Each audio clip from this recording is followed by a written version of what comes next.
Hi good morning. आज आपको हम मॉडल पेपर का जो नेक्स्ट पार्ट था उस पार्ट्स को आज हम सॉल्व करने वाले हैं। तो 32 तक हम लोगों का क्वेश्चन हो चुका था। अब हम लोग 33 नंबर वाले प्रश्न पे आते हैं। तो आइए स्टार्ट करते हैं 33 नंबर क्वेश्चन को और सॉल्व करते हैं। तो मॉडल पेपर का 33 नंबर क्वेश्चन देखिएगा, ठीक है। तो 33 नंबर क्वेश्चन से हम लोग स्टार्ट करते हैं। 33 नंबर क्वेश्चन है और यहाँ से हम लोग सॉल्व करेंगे। तो आप लोग इस मॉडल पेपर के जितने भी प्रश्न हैं इस प्रश्न को काफ़ी अच्छे ढंग से रख लीजिए और इसके बाद जितना असाइनमेंट आपको हम दिए हैं सारे असाइनमेंट को अच्छे से कवर कर लीजिए।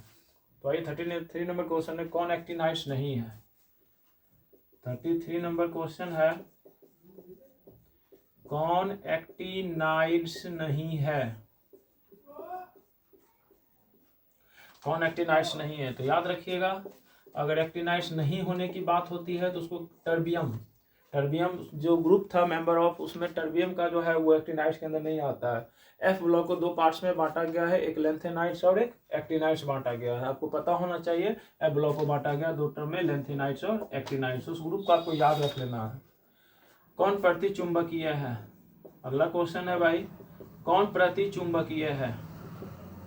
प्रतिचुंबकीय है तो इसका आंसर होगा Sc3+। एस्केंडियम का परमाणु संख्या 21 होता है। प्रतिचुंबकीय का मतलब होता है डायमैग्नेटिक। प्रतिचुंबकीय का मतलब होता है डायमैग्नेटिक, ठीक है। तो प्रतिचुंबकीय का मतलब होता है डायमैग्नेटिक। तो किसको कहा जाता है प्रतिचुंबकीय, जिसके लास्ट में सभी के सभी पेयर्ड इलेक्ट्रॉन आएंगे। क्या आएंगे, पेयर्ड इलेक्ट्रॉन। पेयर्ड इलेक्ट्रॉन का मतलब होता है युग्मित। अब चेक कर लेते हैं, एस्केंडियम की परमाणु संख्या कितनी होती है, 21। तो पहले 21 का इलेक्ट्रॉनिक कॉन्फ़िगरेशन खींच लो, 1s2 2s2 2p6 3s2 3p6 4s2 3d1। तो इसको इस तरह से चेंज कर लिया जाता है, 3d1 4s2। 3 प्लस इलेक्ट्रॉन निकालने का मतलब यहाँ से 3 इलेक्ट्रॉन निकाल लेंगे तो ये भी 0 हो जाएगा, ये भी 0 हो जाएगा। तो या तो डी के लिए 5 बनते हैं, या तो सभी भरा होना चाहिए या तो सभी खाली रहेगा। तो ये किसमें आएगा, तो प्रतिचुंबकीय। या तो सभी भरा होना चाहिए, फुलफिल्ड होना चाहिए, या तो फुलफिल्ड होना चाहिए, या तो 0 है। दोनों के कंडीशन में क्या आएगा, डायमैग्नेटिक। तो Sc3 आपका क्या होगा, इस प्रकार से आप निकाल सकते हैं कि Sc3 जो है आपका डायमैग्नेटिक के अंदर का आता है। अब हम लोग आते हैं अगले क्वेश्चन पे। आप लोग समझ गए होंगे, देख लीजिए। अब हम लोग 34 के बाद नेक्स्ट क्वेश्चन पे आएंगे। सॉल्व कर लिए होंगे आप लोग, देख लिए होंगे कि कैसे 34 नंबर क्वेश्चन को सॉल्व करना है। अब हम लोग आते हैं 35 नंबर क्वेश्चन पे। तो अब देखेंगे 35 नंबर क्वेश्चन पे कि 35 नंबर क्वेश्चन को किस प्रकार से सॉल्व करना है 35 नंबर प्रश्न को। तो आइए देखते हैं 35 नंबर प्रश्न कि 35 नंबर प्रश्न क्या है। Fe2+ में अयुग्मित इलेक्ट्रॉन की संख्या पूछा जा रहा है। Fe2+ में अयुग्मित इलेक्ट्रॉन की संख्या पूछा जा रहा है। तो अगर Fe2+ की बात की जा रही है, इलेक्ट्रॉन की संख्या है, ये प्रश्न है आपका। Fe2+ में अयुग्मित इलेक्ट्रॉन की संख्या है तो Fe का परमाणु संख्या कितना होता है, 26। जब इसका इलेक्ट्रॉनिक कन्फिग्रेशन खींचते हैं तो ये लास्ट में आता है 4s2 3d6। याद होगा आपको, इसको सही ढंग से अरेंज कर लो तो 3d6 4s2, 2 प्लस इलेक्ट्रॉन जाएंगे s से, बचेगा 3d6। डी के लिए आपको 5 ऑर्बिट्स बना लेने हैं और 6 इलेक्ट्रॉन डालने हैं, 1 2 3 4 5 और 6। आपसे पूछा जा रहा है कि इसमें अनपेयर्ड इलेक्ट्रॉन कितने हैं। तो अनपेयर्ड इलेक्ट्रॉन ये हो गए, तो अनपेयर्ड इलेक्ट्रॉन इसमें हो गए 4। यानी अगर आपसे कह दिया जाए अयुग्मित इलेक्ट्रॉन कितने, यू से अनपेयर्ड, तो अयुग्मित इलेक्ट्रॉन की संख्या यहाँ पर कितनी है, 4 है। 36 पे आता है। K4Fe6 में ऑक्सीकरण संख्या कितना है Fe का। K4Fe6 में Fe का ऑक्सीकरण संख्या कितना है। K4Fe6 में Fe का ऑक्सीकरण संख्या कितना है। तो आपको निकालने के लिए हम ट्रिक बताए हैं, कितना है, ठीक है, कितना है। तो आपको बताया है K का ऑक्सीकरण संख्या कितना होता है। तो K का ऑक्सीकरण संख्या +1 होता है। +1 को 4 से गुना कर दीजिए, +4। Fe को x मान लीजिए। Cn का ऑक्सीकरण संख्या -1 होता है, इंटू 6।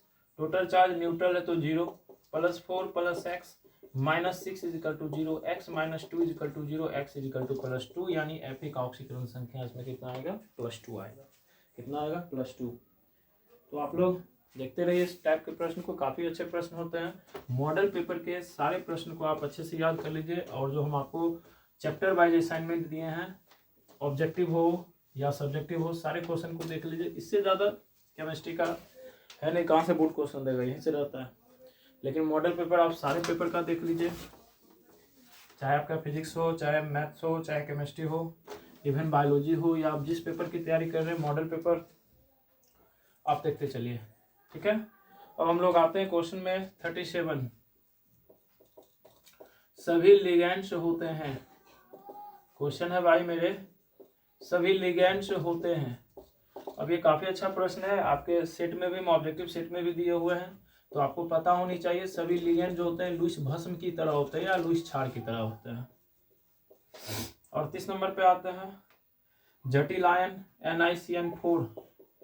जटिल आयन जो है NiCN4, जटिल आयन NiCN4 2- का ज्यामितीय आकार कैसा है, का ज्यामितीय आकार कैसा है, ठीक है।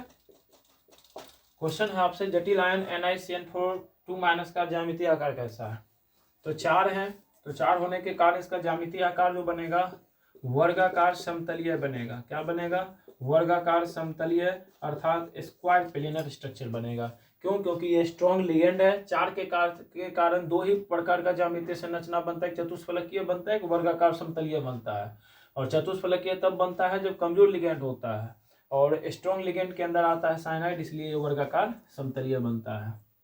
आपको प्रॉब्लम अगर हो तो क्लास में आप पूछ सकते हैं सब चीज को। 39 विटामिन B12 में क्या होता है, ये सबसे हल्का प्रश्न है। विटामिन B12 में क्या रहता है, तो आपको पता होना चाहिए विटामिन B12 में जो है कोबाल्ट धातु उपस्थित होता है। विटामिन B12 में कोबाल्ट धातु उपस्थित होता है। 40 नंबर क्वेश्चन पे आते हैं, किसका द्विध्रुव आघूर्ण शून्य होता है, किसका द्विध्रुव आघूर्ण शून्य होता है, किसका द्विध्रुव आघूर्ण शून्य होता है। तो अगर द्विध्रुव आघूर्ण की बात करें तो CCl4, जो CCl4 है कार्बन टेट्राक्लोराइड, इसका द्विध्रुव आघूर्ण क्या होता है, शून्य होता है। इसलिए ये शून्य होता है क्योंकि ये एक दूसरे को आपस में लड़के क्या करते हैं, सेम चार्ज होने के कारण इसको शून्य कर देते हैं, इसलिए द्विध्रुव आघूर्ण इसका शून्य होता है। कौन जेम डाइहैलाइड यौगिक है, अगले प्रश्न की ओर बढ़ते हैं हम लोग। कौन जेम डाइहैलाइड यौगिक है, तो कौन जेम डाइहैलाइड यौगिक है, तो ये जेम डाइहैलाइड यौगिक की अगर बात करें तो आपको बताए हैं कि अगर एक कार्बन से 2 हाइड्रोजन डायरेक्ट जुड़े हुए हों तो उसी को कहा जाता है जेम डाइहैलाइड यौगिक। एक ही कार्बन पे 2 हाइड्रोजन एटम हो तो उसको कहा जाता है जेम डाइहैलाइड यौगिक। तो ऑप्शन के अकॉर्डिंग इसमें एक ऑप्शन था आपका CH3CB, यहाँ पर था CH3CBr BrH, यही था आपका जेम डाइहैलाइड का उदाहरण। 42 पे आते हैं, किससे क्लोरोफॉर्म बनता है, किससे क्लोरोफॉर्म बनता है। तो प्रयोगशाला में जो क्लोरोफॉर्म बनाने की आप लोग को प्रयोगशाला विधि बताए हैं, तो उसमें याद रखिएगा प्रोपेन टूऑल का इस्तेमाल किया जाता है। तो प्रोपेन टूऑल से क्लोरोफॉर्म बनाया जाता है। क्लोरोफॉर्म का सूत्र क्या होता है भाई, तो क्लोरोफॉर्म का सूत्र होता है CHCl3। क्लोरोफॉर्म का सूत्र होता है CHCl3। अब अगले प्रयोग की ओर बढ़ते हैं। पहले आप लोग को हमने 32 क्वेश्चन करा दिया था, अब यहाँ से फिर 42 क्वेश्चन अभी तक हो चुके हैं। 70 का सेट है, अभी आपके 28 क्वेश्चंस और बचे हैं। तो चलिए अगले क्वेश्चन की ओर आते हैं। आप लोग अच्छे से इसको पूरा बढ़िया से देख लीजिए, जो भी बच्चे बोर्ड का प्रिपरेशन कर रहे हैं। तो मॉडल पेपर के सॉल्यूशन को देखना आपके लिए काफ़ी ज़रूरी है, ठीक है। तो आते हैं हम लोग 43 नंबर क्वेश्चन पे। अब 43 नंबर क्वेश्चन की अगर हम लोग बात करें तो एल्काइल हैलाइड का उपयोग किस लिए होता है, एल्काइल हैलाइड का उपयोग किस लिए किया जाता है, एल्काइल हैलाइड का उपयोग किस लिए किया जाता है, या एल्काइल हैलाइड का उपयोग किसको बनाने में किया जाता है, आप ऐसे लिख सकते हैं, किसको बनाने में किया जाता है। तो ऑप्शन उसमें क्या क्या था, तो ऑप्शन उसमें था एल्केन, एल्कीन, एल्कोहल। तो ये तीनों बनते हैं इससे, एल्केन भी बनते हैं, एल्कीन भी बनते हैं और एल्कोहल भी बनते हैं। अब यहाँ से प्रश्न काफी बार एग्जाम में आता है कि एल्केन का सूत्र क्या होता है, तो CnH2n+2। एल्कीन का सूत्र क्या होता है भाई मेरे, CnH2n। एल्कोहल का सूत्र क्या होता है, CnH2n + 1OH। तो याद रखना ये सबको, समय काफी कम है, अच्छे से पढ़िए। 44 आते हैं, कौन 2 डिग्री एल्कोहल है? प्रश्न आपके पास है, कौन 2 डिग्री एल्कोहल है? ठीक है, तो कौन 2 डिग्री एल्कोहल है? तो 2 डिग्री एल्कोहल के लिए आपको पता होनी चाहिए, जब CHOH होता है तो 2 डिग्री एल्कोहल होता है, CH2OH होता है तो 1 डिग्री एल्कोहल होता है। ठीक है, और COH होता है तो 3 डिग्री एल्कोहल होता है। तो याद रखिएगा, ये 2 डिग्री 1 डिग्री एल्कोहल की अगर बात करें तो कैसे लिखते हैं बताओ भाई, तो RCH2OH, यानी इसके साथ CH2OH रहता है। 2 डिग्री एल्कोहल तो यही हो गया। 3 डिग्री एल्कोहल की अगर बात करें तो R3COH। 44 के बाद माफ कीजिएगा 45 होगा। ठीक है, अनाज एल्कोहल किसे कहते हैं? 45 नंबर क्वेश्चन है, अनाज एल्कोहल किसे कहते हैं? अनाज एल्कोहल किसे कहते हैं? तो आप लोगों को याद होनी चाहिए कि अनाज एल्कोहल या पीने वाला एल्कोहल या हमारे शरीर के लिए जो काफी फायदेमंद होता है वो एक ही एल्कोहल है जिसे इथाइल एल्कोहल कहते हैं, यानी C2H5OH एल्कोहल को ही अनाज या ग्रेनरी एल्कोहल कहते हैं। इसका नाम एक और होता है इथाइल एल्कोहल। इसका एक क्या नाम होता है, इथाइल एल्कोहल। अब आते हैं 46 नंबर क्वेश्चन पे। ग्रिग्नार्ड से कौन अभिक्रिया करके एल्केन बनाता है? आपने नाम सुना होगा ग्रिग्नार्ड रिएजेंट का, और ग्रिग्नार्ड रिएजेंट कहते हैं किसको है, RMGX को कहते हैं। से कौन अभिक्रिया करके एल्केन बनाता है? ग्रिग्नार्ड रिएजेंट से कौन अभिक्रिया करके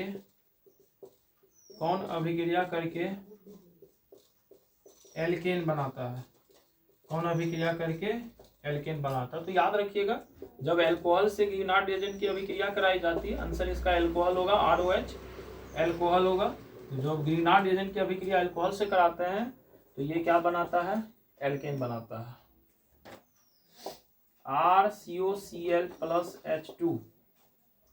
और यहाँ पर है PDBaSO4, पैलेडियम बेरियम सल्फेट, और यहाँ से बनेगा RCHO + HCl। और ये कौन सी अभिक्रिया को शो करता है, पूछ देता है ये किस अभिक्रिया का उदाहरण? तो रोजेनमुंड अपचयन अभिक्रिया का उदाहरण है। ये किस अभिक्रिया का उदाहरण है? तो रोजेनमुंड अपचयन अभिक्रिया का उदाहरण है। अगर इस रिएक्शन की बात की जाए तो ये रोजेनमुंड अपचयन का अभिक्रिया का उदाहरण है। तो 47 तक हम लोगों ने देख लिया। अब 47 से हम लोगों का आगे बढ़ रहा है, तो 47 के बाद फिर आएगा 48। तो आप लोग को इस टाइप के क्वेश्चन को अच्छे से प्रैक्टिस करनी होगी, क्योंकि अब आपका एग्जाम काफ़ी नज़दीक है और सभी पेपर में आप टेस्ट लगाइए। और जो क्लास में हम लोगों का मॉक टेस्ट हो रहा है उस मॉक टेस्ट में आइए, और उससे आपको पता लगेगा कि कितना आप कर पा रहे हैं। एल्डिहाइड के ऑक्सीकरण से क्या बनता है? क्वेश्चन काफ़ी अच्छा है। ये हम बताए हैं कि एल्डिहाइड के ऑक्सीकरण से क्या बनता है।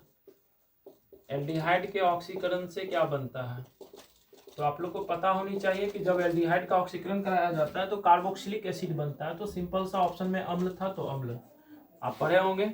RCHO जब इसका ऑक्सीडेशन होता है तो अगर ज़्यादा मात्रा ले लिया जाए तो ये बना देता है RCOH, RCOOH। ठीक है, तो याद रखिएगा।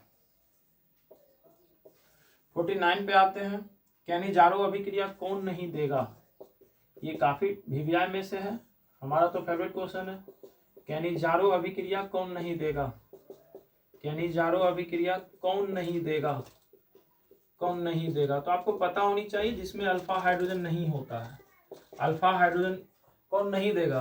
तो कौन नहीं देगा, नहीं देने वाले में माफ कीजिएगा, देने वाला जो कैनिजारो अभिक्रिया वो देता है जिसमें अल्फा हाइड्रोजन नहीं होता है। कैनिजारो अभिक्रिया कौन नहीं देगा? वो नहीं देगा जिसमें अल्फा हाइड्रोजन होगा। और अल्फा हाइड्रोजन किस में होता है?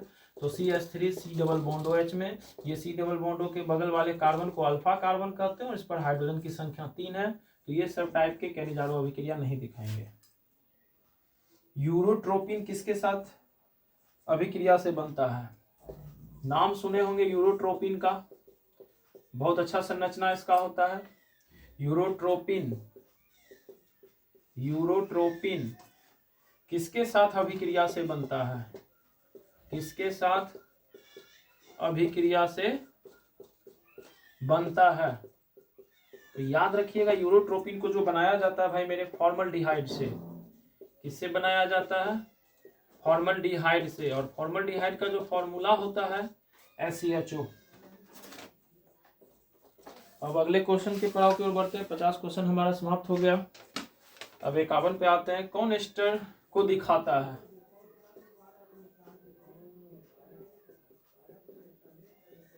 कौन एस्टर को दिखाता है? कौन एस्टर को दिखाता है? तो एस्टर को जब दिखाने की बात हो तो एस्टर का फॉर्मूला होता है RC डबल बॉन्ड OR या RC डबल OR।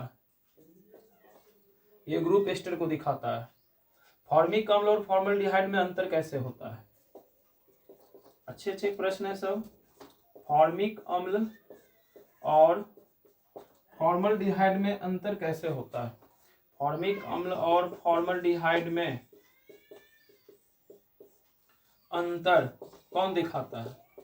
अंतर कौन दिखाता है? यानी फॉर्मिक अम्ल और फॉर्मल्डिहाइड में अंतर कौन दिखा सकता है? तो फॉर्मिक अम्ल और कहाँ पे कितने नंबर क्वेश्चन पे थे हम लोग? 52 पे। तो याद रखिएगा sodium bicarbonate NaSCO3, sodium bicarbonate, ये जो है दोनों में अंतर दिखाता है। आपको हम पढ़ाए हैं, ठीक है। ये सारे क्वेश्चन को आप रटिए, लिमिट में मत जाइए, मैक्सिमम प्रैक्टिस कीजिए, जितने ज्यादा से ज्यादा प्रश्न को आप याद कर पाए।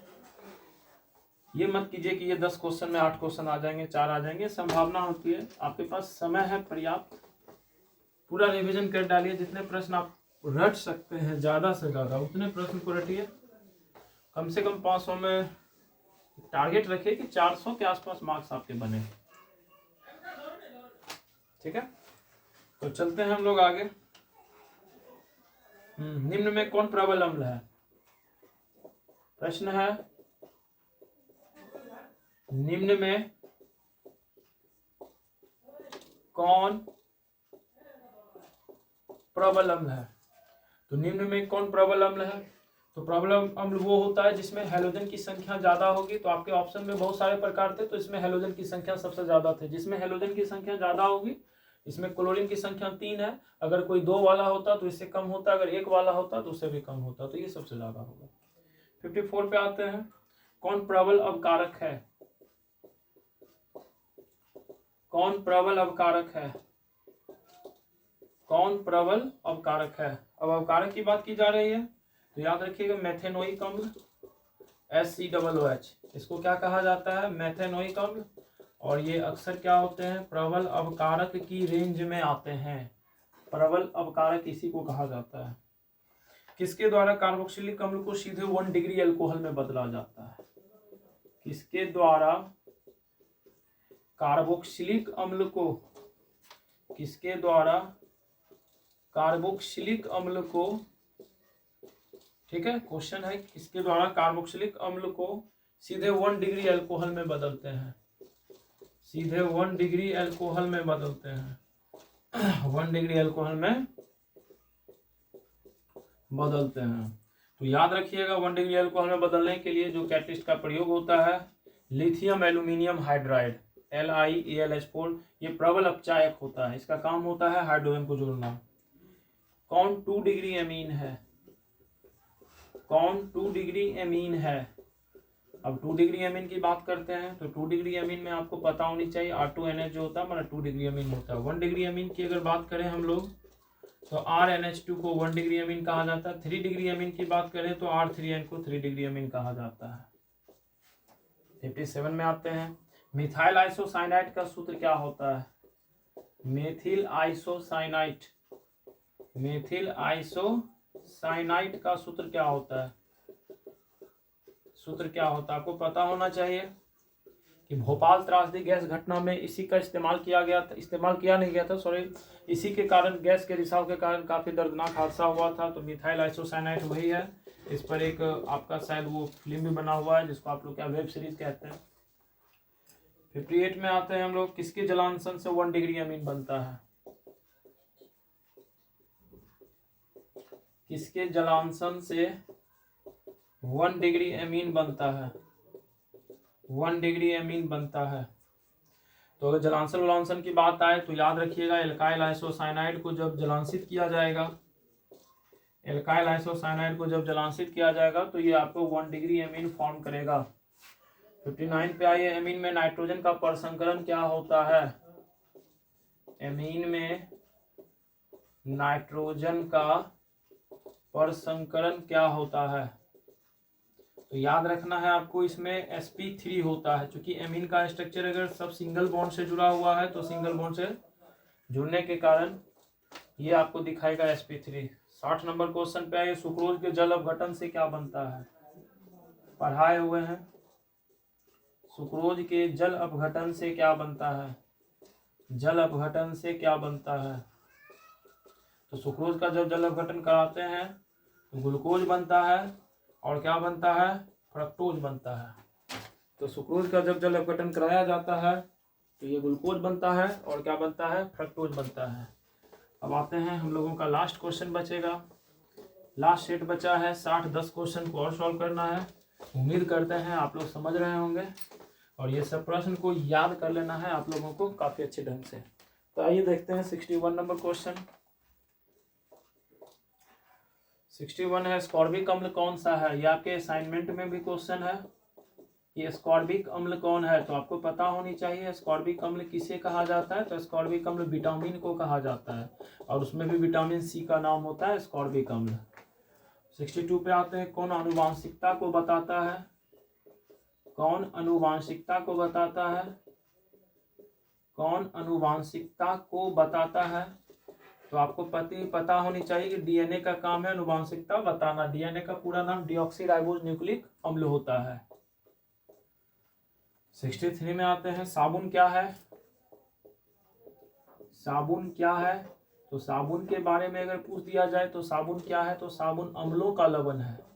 साबुन क्या है? अम्लों का लवण है, वसा अम्लों का लवण है, माफ कीजिएगा, साबुन क्या है? वसा अम्लों का लवण है, फैटी एसिड इसको कहा जाता है। 64 में आइए, कौन प्राकृतिक बहुलक है? कौन प्राकृतिक बहुलक है? ऐसे तो काफी है, जो ऑप्शन में थे उसकी बात मैं कर रहा हूं। तो कौन प्राकृतिक बहुलक है? तो याद रखिएगा प्रोटीन क्या है? प्राकृतिक बहुलक के अंदर आता है। 65 पे आओ भाई, सहबहुलक का उदाहरण क्या है? सहबहुलक आप लोग को पढ़ाया गया है, सहबहुलक क्या होता है? तो एक बार बता देंगे। सहबहुलक का मतलब होता है जो डिफरेंट टाइप के एकलक से बनते हैं, जिनमें 2-4 गो एकलक होगा। तो आपको पता होनी चाहिए जो ऑप्शन है उसके अकॉर्डिंग नाइलॉन 66 को हेक्सामिथिलीन डाइएमीन और एडिपिक अम्ल से बनाया जाता है। मैं जो बोल रहा हूँ उसको भी आप लोग नोट कर लीजिएगा। संघनन बहुलक का उदाहरण है। तो संघनन बहुलक क्या होता है? तो संघनन बहुलक में H2O या कुछ अन्य पदार्थ निकलता है रिएक्शन के बाद। तो इसका भी आंसर होगा नाइलॉन 66। किसका उपयोग एंटीपायरेटिक में होता है? किसका उपयोग एंटीपायरेटिक में होता है? किसका उपयोग एंटीपायरेटिक में होता है? तो इसका आंसर होगा भाई पारासीटामोल। पारासीटामोल काफी इंपॉर्टेंट क्वेश्चन है, वीवीआई कर लो। एंटीपायरेटिक पारासीटामोल पूछता है जिसका काम ज्वर को कम करना होता है, बुखार को। टाइफाइड के इलाज में किसका उपयोग किया जाता है? काफी अच्छा प्रश्न है। टाइफाइड के इलाज में किसका उपयोग होता है? टाइफाइड के इलाज में किसका उपयोग होता है? किसका उपयोग होता है? तो याद रखना, जब टाइफाइड की बात हो तो क्लोरोम्फेनिकॉल आंसर होगा। क्लोरोम्फेनिकॉल, क्लोरोम्फेनिकॉल, ठीक है। चलिए 69 की बात करते हैं हम लोग। भोपाल हादसा गैस में क्या था? जो भोपाल हादसा गैस हुआ था, हादसा गैस में क्या था? तो भोपाल हादसा गैस किसके कारण हुआ था? तो मिथाइल आइसोसाइनाइड। याद रखिएगा भोपाल हादसा गैस मिथाइल आइसोसाइनाइड के कारण हुआ था। और स्टेट सीरीज का या मॉडल पेपर का लास्ट क्वेश्चन है, गैमेक्सिन क्या है? काफी बार पढ़ाए हैं आप लोगों को। गैमेक्सिन क्या है? गैमेक्सिन क्या है? तो गैमेक्सिन है BHC, benzene hexa chloride. Gammexane क्या है? Benzene hexa chloride. ठीक है, तो ये आपके मॉडल पेपर के सारे प्रश्न थे, जिसका उत्तर भी मैंने आपको लिखा दिया। आप इसको अच्छे से, काफ़ी अच्छे से प्रैक्टिस करके, पूरा याद करके आप क्लास में, इवन आप खुद भी याद करके सुन लीजिएगा, जो बच्चे क्लास ज्वाइन नहीं किए हुए। ठीक है।